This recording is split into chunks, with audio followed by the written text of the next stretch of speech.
الحمد لله نحمده ونستعينه ونستغفره ونؤمن به ونتوكل عليه ونعوذ بالله من شرور أنفسنا ومن سيئات أعمالنا من يهده الله فلا مضل له ومن يضلله فلا هادي له ونشهد أن لا إله إلا الله وحده لا شريك له ونشهد أن سيدنا وسندنا ومكينا ومدنينا ومولانا محمدا عبده ورسوله أما بعد فأعوذ بالله من الشيطان الرجيم بسم الله الرحمن الرحيم وما أصابكم من مصيبة فبما كسبت أيديكم ويعفو عن كثير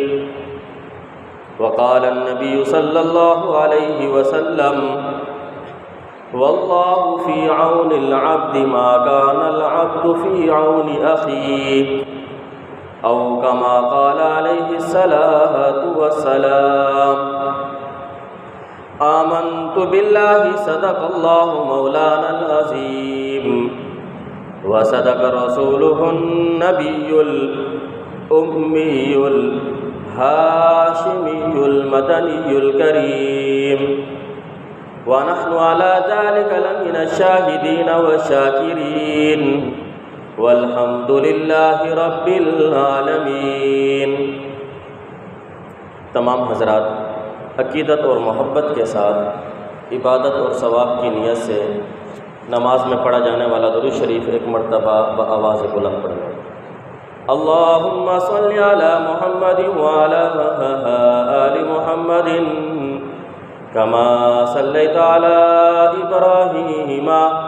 وعلی آل ابراہیم انک حمید مجید۔ اللهم بارك على محمد وعلى آل محمد كما باركت على إبراهيم وعلى آل إبراهيم إنك حميد مجيد۔ واجب الاحترام عزیزان گرامی، آپ کے سامنے قرآن کریم فرقان مجید 25واں پارہ سورۃ الشورى کی ایک آیت نمبر 30 تلاوت کی ہے، اور سرکار دو عالم تاجدار مدینہ محمد مصطفیٰ احمد مجتبیٰ صلی اللہ علیہ وسلم کی حدیث مبارکہ پیش کی۔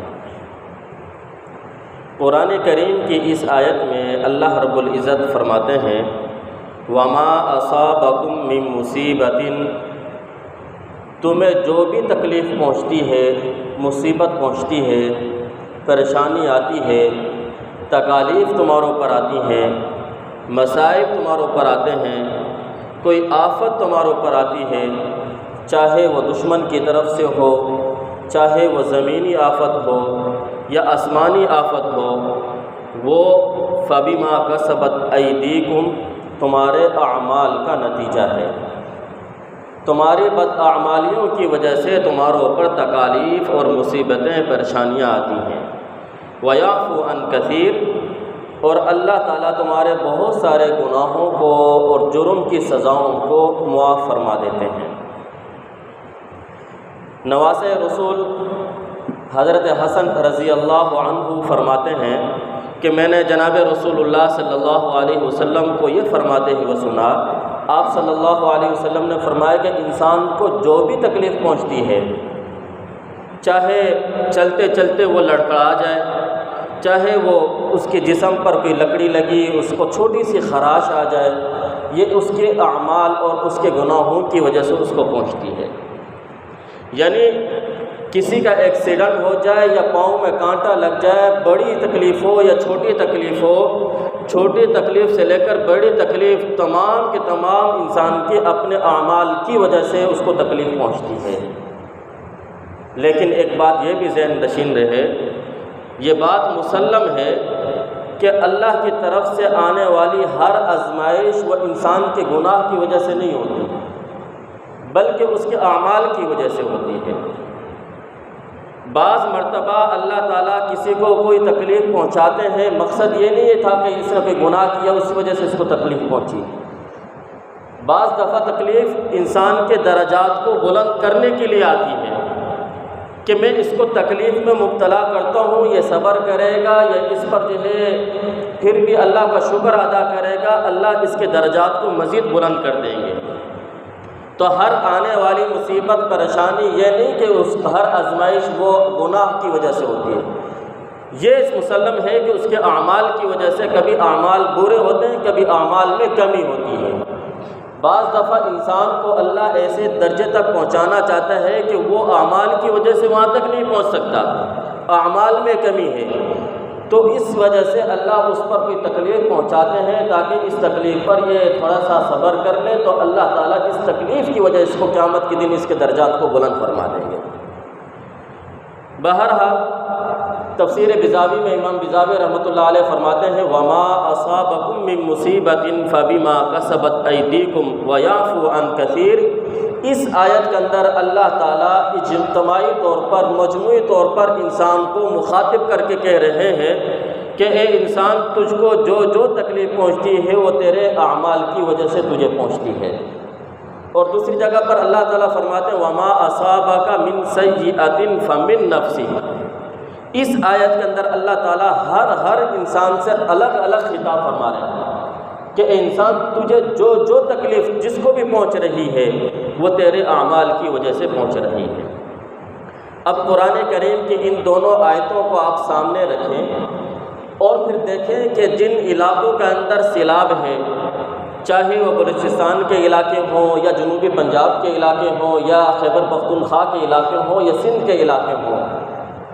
تو یہ ہمارے اپنے اعمال کی وجہ سے یہ اللہ کی طرف سے یہ آفت ہے، یہ ایک مصیبت پریشانی ہمارے اوپر آئی ہے۔ یہ مطلب نہیں ہے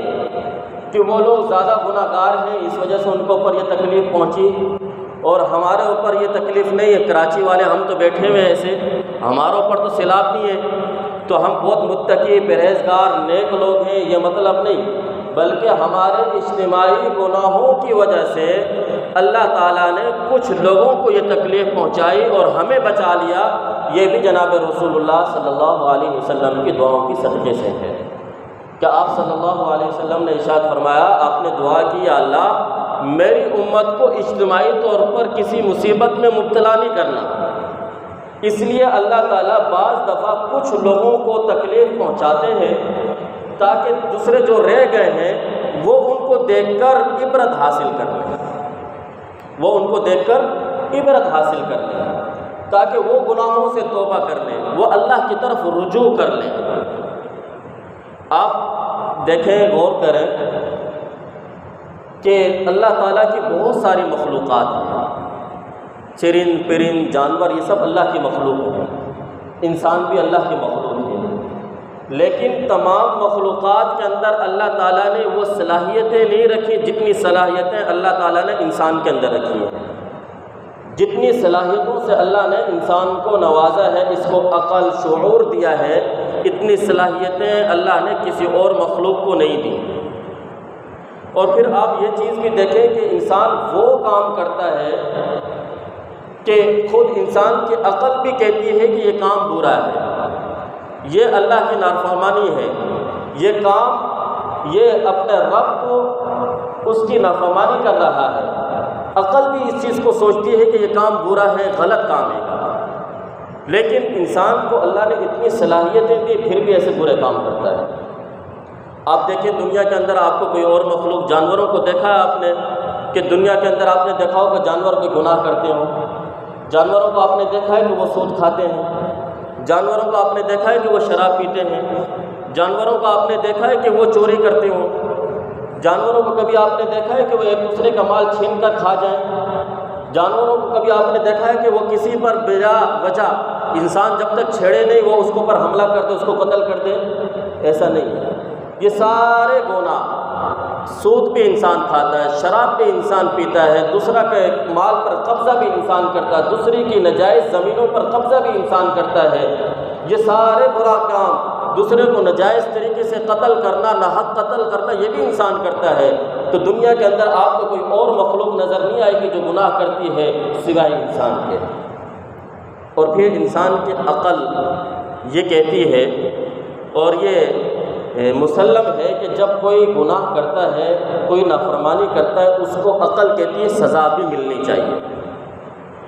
دیکھیں آپ کا بچہ ضد کرتا ہے، آپ اس کو بار بار سمجھاتے ہو بیٹا یہ کام مت کرو، نہیں کرو، نہیں کرو۔ آپ کی بیوی آپ کی نافرمانی کرتی ہو، آپ اس کو سمجھاتے ہو پیار سے پہلے، پھر اس کے بعد ناراضگی کا اظہار کرتے ہو، پھر اس کے اوپر جو ہے کبھی کبھی ہاتھ اٹھا لیتے ہو، کبھی اس کو گھر سے الگ کر دیتے ہو۔ تو نافرمانی جب کوئی کرتا ہے، چاہے وہ بچہ کرے، تو باپ ایک دن اس کو ہاتھ پہ اٹھا لیتا ہے کہ تجھے بہت سمجھایا کیوں نہیں باز آتا تھا۔ بعض دفعہ شوہر بیوی کو چھوڑ دیتا ہے کہ تو کیوں نہیں جو ہے نافرمانی سے باز آتی ہے۔ بعض دفعہ ملازم، وہ مالک جو ہے اپنے ملازم کو بار بار منع کرتا ہے کہ یہ کام مت کرو، یہ کام مت کرو، لیکن جب ملازم بار بار اس کی بات کو نہیں مانتا تو ملازم کو بھی وہ نوکری سے نکال دیتا ہے، اس کو سزا دیتا ہے۔ تو یہ عقل بھی تقاضا کرتی ہے کہ جو دوسرے کو اوپر سرپرست ہوتا ہے وہ اپنے ماتحت افراد کو ان کے گناہوں کی وجہ سے، ان کی نافرمانی کی وجہ سے ان کو سزا دیتا ہے۔ اسی طریقے سے جب انسان اللہ کی نافرمانی کرتے ہیں، انسان جب گناہ کرتے ہیں، تو اس وقت اللہ کی طرف سے پھر فیصلے بھی آسمان سے ایسے ہی آتے ہیں کہ اللہ ان کو مختلف قسم کی پریشانیوں میں مبتلا کر دیتے ہیں۔ قرآن کریم کی آیت ہے، اللہ فرماتے ہیں وَلَنُذِيقَنَّهُم مِّنَ الْعَذَابِ الْأَدْنَىٰ، اللہ فرماتے ہیں کہ ہم تمہیں ضرور مزہ چکھائیں گے چھوٹے چھوٹے سزاؤں کا، چھوٹے چھوٹے گناہوں، چھوٹی چھوٹی سزائیں تمہیں دیں گے، دون العذاب الاکبر، بڑی سزا آنے سے پہلے، قیامت کے دن بڑی سزا اس سے پہلے ہم دنیا کے اندر تمہیں چھوٹی چھوٹی تکلیفیں پہنچائیں گے تاکہ بڑی قیامت کے دن جو ہے بڑی سزا تمہیں نہ ملے۔ کیوں دیں گے؟ لعلہم یرجعون، تاکہ تم اللہ کی طرف رجوع کر لو، تم اللہ کو پہچان لو، تاکہ تم اس چیز کو دیکھ لو کہ یہ عذاب اللہ نے تمہیں کیوں بھیجا ہے، تمہارے اوپر تکلیف کیوں آئی ہے۔ یہ نہیں ہے کہ اللہ تعالیٰ قادر نہیں ہے کہ ہمیں ہمارے گناہوں کی وجہ سے اللہ تعالیٰ سزا نہ دیتا،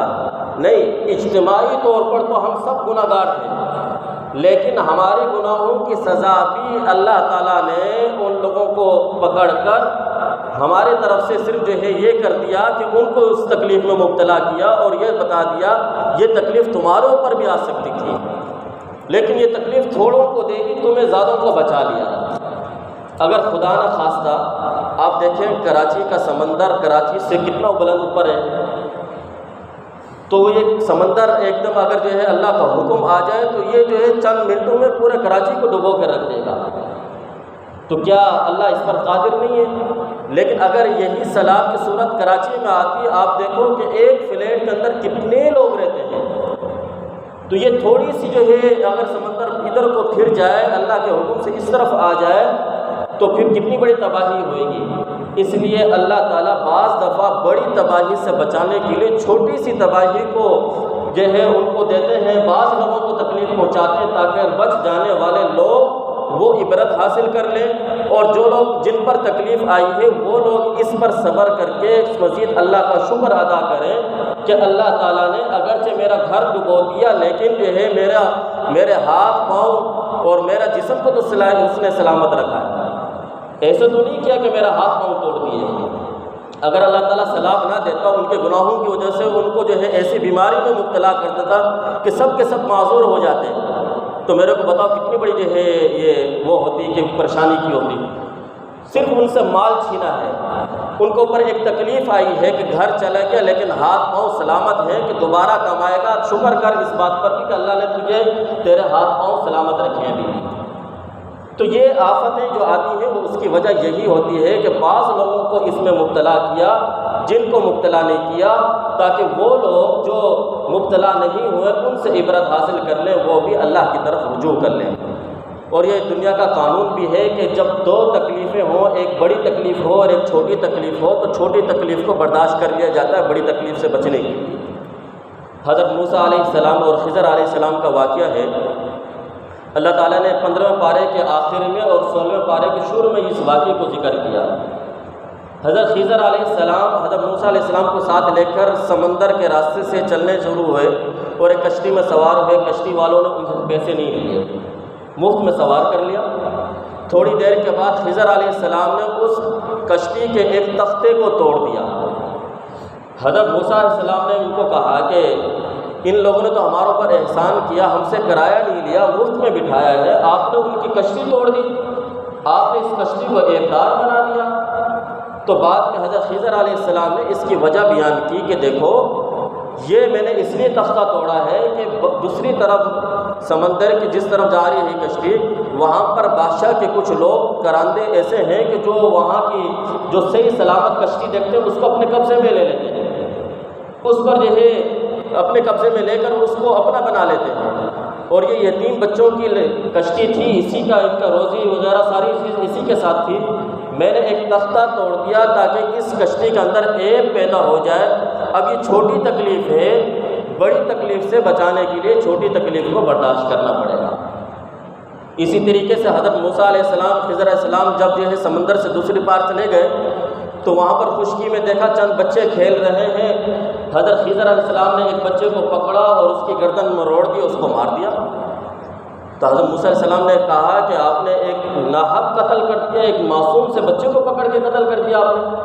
تو خضر علیہ السلام نے کہا کہ اللہ نے اس کی تقدیر میں یہ بات لکھی تھی کہ یہ بچہ بڑا ہوتا، نافرمان ہوتا، اس کی نافرمانیوں کی وجہ سے اس کے نیک والدین، ایماندار والدین وہ کفر اختیار کر لیتے ہیں۔ تو میں نے اللہ کے حکم سے اس بچے کو قتل کر دیا تاکہ یہ بچہ قتل ہو جائے، بعد میں ان کے والدین کا ایمان سلامت رہے، اس کی وجہ سے والدین کا ایمان نہ چلے جائے۔ تو اب ایمان کو بچانا یہ بہت بڑی یعنی کفر اختیار کر لینا اور ایمان کا چلے جانا یہ بڑی مصیبت ہے، اور بچے کا قتل ہو جانا یہ چھوٹی مصیبت ہے۔ تو چھوٹی مصیبت کو اختیار کیا بڑی مصیبت کی وجہ سے۔ پھر اللہ تعالیٰ نے انعام کیا دیا؟ مفسرین نے لکھا ہے کہ اللہ تعالیٰ نے ان والدین کو اس بچے کے مرنے پر جب انہوں نے صبر کیا تو اللہ تعالیٰ نے ان کو ایک بیٹی دی، پھر اس کی نسل سے بنی اسرائیل کے اندر 70 انبیاء علیہ السلام کو اللہ تعالیٰ نے جو ہے مبعوث فرمایا ہے۔ تو بعض دفعہ میں یہ بتانا چاہ رہا تھا کہ ایک چھوٹی تکلیف کو برداشت کر لیا جاتا ہے بڑی آنے والی تکلیف کی وجہ سے۔ آپ دیکھیں کہ بعض دفعہ ایسا ہوتا ہے کہ انسان کسی جو ہے دیوار کے نیچے، سائے کے نیچے بھی سویا ہوا تھا اور تھوڑی دیر کے بعد چونٹیوں نے آ کر اس کو کاٹا، اتنا تنگ کیا کہ وہ یہاں سے اٹھ کر دوسری جگہ پر جا کر سو گیا۔ اب چونٹی کے کاٹنے کی وجہ سے اس کو تکلیف تو پہنچی، پتہ چلا تھوڑی دیر کے بعد کہ وہ دیوار وہاں پر گر گئی۔ اب یہ دیوار کا گرنا یہ بڑی تکلیف تھی اور چونٹیوں کا کاٹنا یہ چھوٹی تکلیف تھی۔ تو بعض دفعہ چھوٹی تکلیف پہنچائی جاتی ہے تاکہ آنے والی بڑی مصیبت، بڑی تکلیف سے انسان بچ جائے۔ تو اسی طریقے سے اللہ تعالیٰ جو یہ ہمارے اوپر جو مختلف قسم کے مسائل، پریشانیاں، تکالیف ہمارے اوپر بھیجتے ہیں تو اس کا مقصد کیا ہوتا ہے؟ رجوع الی اللہ، اللہ کی طرف رجوع کرنے۔ انسان جب زیادہ بگڑ جاتا ہے، جب دور چلے جاتا ہے تو پھر اللہ تعالیٰ اس طرح کی جو ہے تکالیف، مصیبتیں ان کو اوپر جو ہے نازل کرتے ہیں تاکہ یہ دنیا کے اندر ہی اللہ کی طرف جو ہے رجوع کر لے اور توبہ کر کے میرے پاس آ جائے تاکہ جہنم کے عذاب سے یہ بچ جائے۔ آپ دیکھیں کہ 2 سال پہلے کورونا کی بیماری آئی۔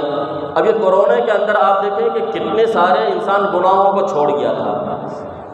یہ جو فضول خرچیاں، یہ شادی حالوں پر جو ہے لاکھوں روپے خرچ ہو رہے ہیں، پھر جو ہے بینڈ باجے ہیں، بے حیائی کا ایک وہ تھا سیلاب، اور اسی طریقے سے بہت سارے اپنے اوقات کو ضائع کرنے کا جو طریقہ، وہ سارے کے سارے جب اللہ نے یہ جو ہے تکلیف پہنچائی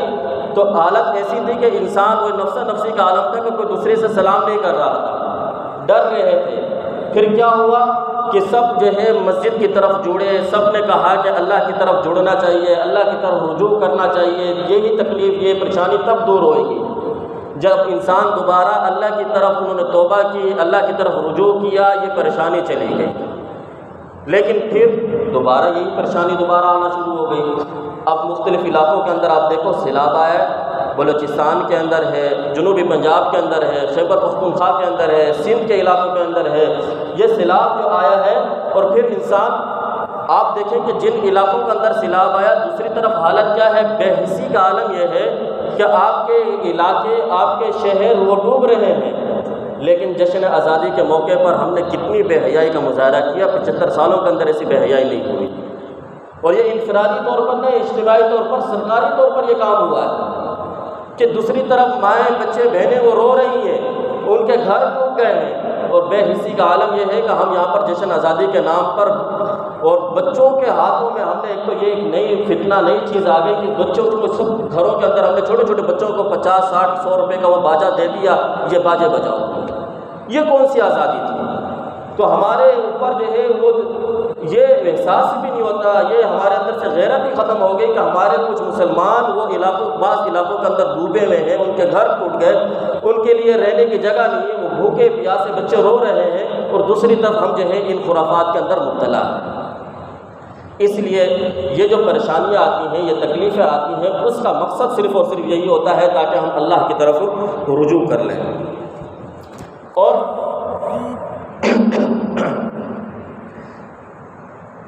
اس سے کس طریقے سے ہم جو ہے، اب ہم اس کے اندر بہت سارے کام کر بھی سکتے تھے، اتنا سارا پیسہ ہم نے یہاں پر ضائع کیا، اور ہمیں پتہ بھی تھا ہم ان کی امداد کر سکتے ہیں، ان تک مال پہنچا سکتے ہیں۔ اگر کوئی شخص پیسے نہیں دے سکتا، کم از کم اتنا اپنا جسمانی طور پر ان کی کوئی مدد تو کر سکتا تھا۔ وہاں پر جا کر ہم جو ہے ان کے ڈوبے ہوئے بچے جو ڈوب رہے ہیں ان کو نکال سکتے ہیں، کسی کی جان کو ہم جو ہے بچا سکتے ہیں، ان کے مال، ان کے گھروں سے سامان نکال سکتے ہیں۔ لیکن ہمارے اندر سے وہ انسانیت ہی ختم ہو چکی ہے کہ ہم کہتے ہیں کہ وہ تکلیف تو صرف ان کے اوپر ہے، نہیں، یہ ہمارے اعمال کی وجہ سے اللہ نے ان کو تکلیف تو دی، لیکن اللہ نے ہمیں نبی پاک صلی اللہ علیہ وسلم کی دعاؤں کی وجہ سے بچا لیا۔ اگر اللہ چاہتے تو یہ تکلیف ہمارے اوپر بھی آ سکتی تھی۔ اس لیے جو ہے ہمیں پہلی بات تو یہی کرنی ہے کہ اللہ کی طرف رجوع کرنا ہے اور توبہ کرنی ہے اجتماعی طور پر کہ یا اللہ ہمارے گناہوں کی وجہ سے یہ سزا ہمیں مل رہی ہے۔ آپ دیکھیں کہ بخاری شریف میں واقعہ نقل ہے کہ 3 نوجوان، بنی اسرائیل کا واقعہ کہ 3 نوجوان وہ راستے میں جا رہے تھے، بارش ہو گئی اچانک، وہ تینوں افراد جو ہے بارش سے بچنے کے لیے ایک غار میں چھپ گئے تاکہ بارش رک جائے گی، بعد میں ہم یہاں سے چل پڑیں گے۔ اب اللہ کا کرنا یہ ہوا کہ اللہ کے حکم سے ایک چٹان بڑی سی اوپر سے جو ہے وہ گری، اور اس نے جو ہے اس غار کے منہ کو بند کر دیا۔ ان تینوں نے پہلے تو اس پر زور لگایا، اس کو جو ہے بہت دور کرنے کی کوشش کی۔ جب دیکھا کہ اب جو ہے یہ ہماری طاقت میں نہیں ہے، ہماری آواز باہر نہیں جا سکتی، باہر والوں کی آواز اندر نہیں آ سکتی، اور ہمارے اندر اتنی طاقت نہیں کہ ہم اس کو ہٹا کر جو ہے الگ کر سکیں اور یہاں سے نکلیں، تو تینوں نے مشورہ کیا اب یہاں سے اس مصیبت سے، پریشانی سے نکلنے کا ایک واحد حل ہے، وہ یہی ہے کہ اللہ کی طرف رجوع کریں اور پھر توبہ کریں اور اللہ کی بارگاہ میں اپنا نیک عمل پیش کریں کہ اللہ ہم نے یہ کام صرف اللہ آپ کی رضا کی خاطر کیا تھا۔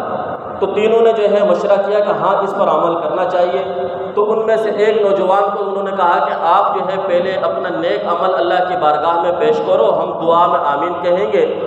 اللہ ہو سکتا ہے کہ اس کی وجہ سے جو ہے کچھ آسانی والے معاملے پیدا فرما دے۔ تو اس نے دعا کی کہ یا اللہ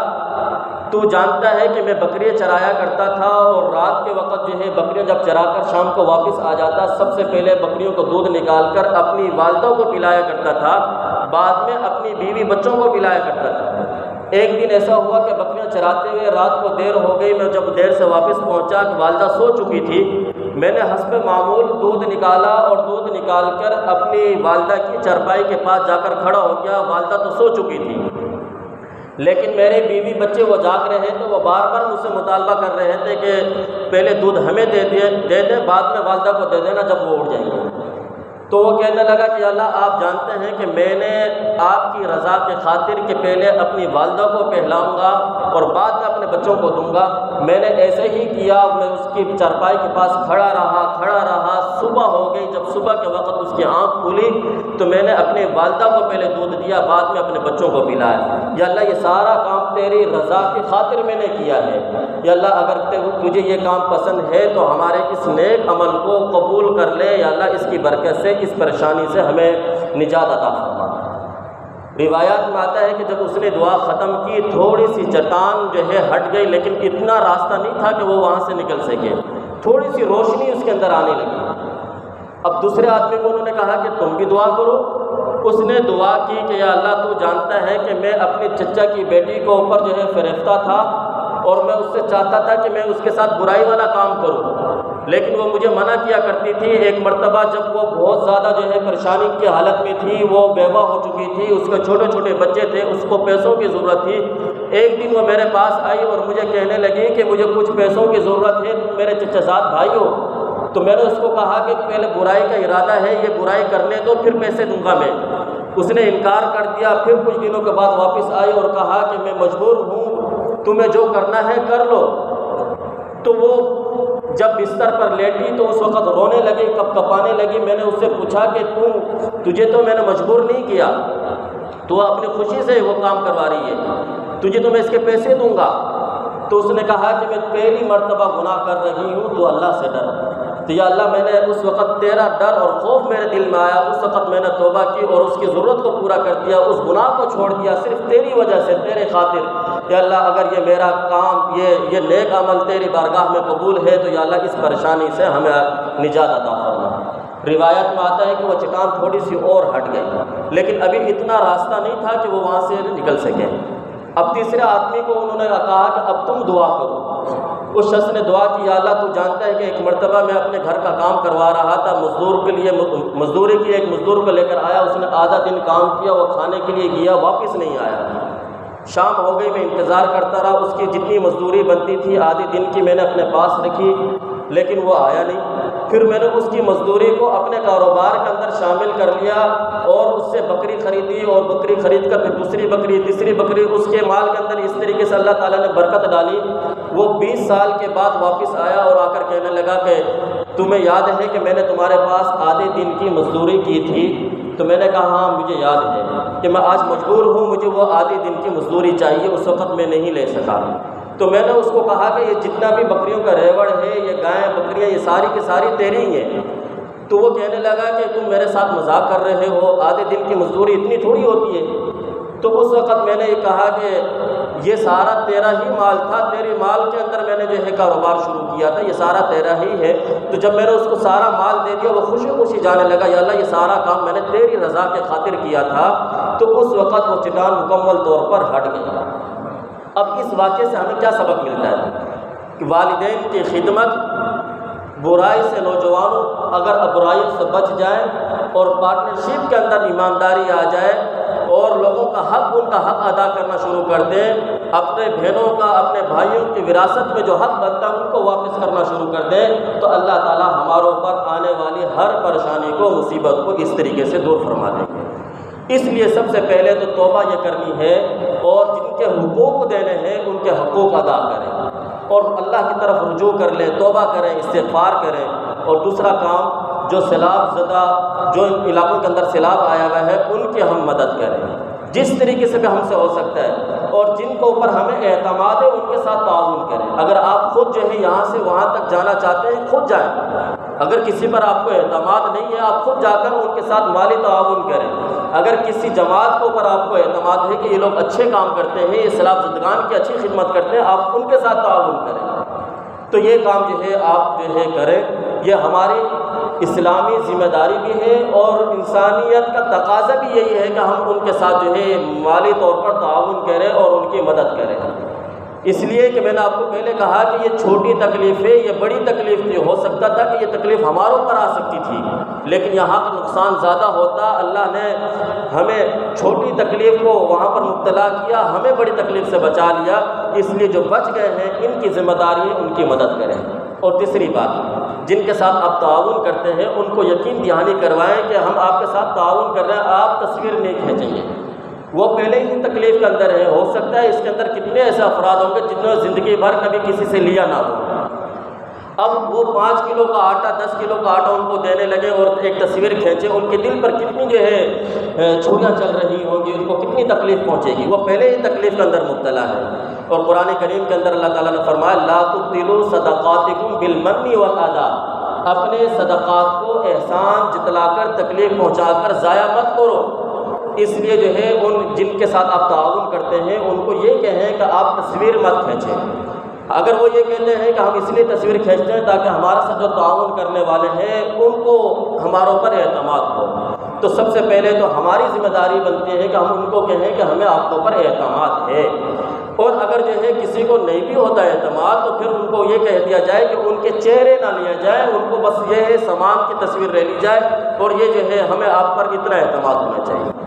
اگر کسی کو پھر بھی اعتماد نہیں آتا تو پھر وہی تیسرا طریقہ ہے، یہاں سے خود ساتھ چلے جائیں، جا کر خود ان کے ساتھ تعاون کریں۔ اللہ تعالیٰ سے دعا ہے کہ اللہ تعالیٰ اس پریشانی کے، اس جو ہے مصیبت کی جو ملک کے اندر پھیلی ہوئی ہے، سیلاب زدگان کے ان کی اللہ تعالیٰ اس پریشانی کو دور کرے اور اللہ تعالیٰ ہمیں ان کے ساتھ تعاون کرنے کی توفیق عطا فرمائے۔ وآخر دعوانا الحمد للہ رب العالمین۔